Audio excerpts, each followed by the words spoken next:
Ignorance isn't bliss. As a Muslim, I was taught that in order to attract God's attention, we must read the Quran in Arabic, even though we could not understand what we were reading. I neither knew the meaning of the verses of the Quran nor anything about Muhammad, the prophet of Islam, or his successors. My parents had no knowledge of Islam. They blindly inherited their beliefs from their forefathers who had been forced to follow Islam. Our parents were expected to pass the legacy of Islam to their children for future generations, and no one was allowed to question that legacy. To be a Sunni or a Shiite had become nothing more than a family tradition rather than a religion of choice.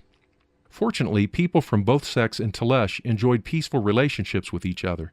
Prior to the Islamic Revolution, I had never experienced any religious fighting among the followers of these two sects in my hometown. It was not until after the 1979 revolution that religious beliefs among Taleshis took on a political character, and Shiite leaders, becoming proud of their majority status, began to discriminate against the Sunni minority. Since childhood, we had continually heard verses from the Quran translated into Persian, which stated that Jews and Christians were unclean. It was common to humiliate someone during an argument by calling that person the son of a Jew or a Christian. This was also the attitude of radical Muslim leaders who spread this hatred among the people. They desired to prepare an atmosphere for discrimination and ethnic and religious cleansing.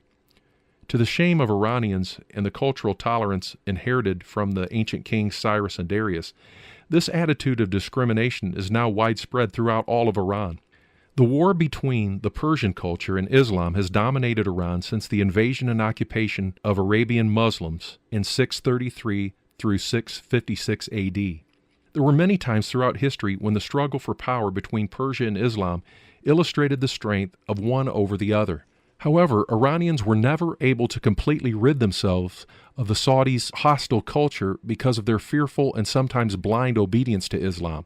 Belief systems are the strongest and most influential factors that shape the values of a culture. Iranians once tolerated all beliefs. Now it's hard for them to believe that an Iranian can be a Jew or a Christian or a Zoroastrian, or indeed any other religion.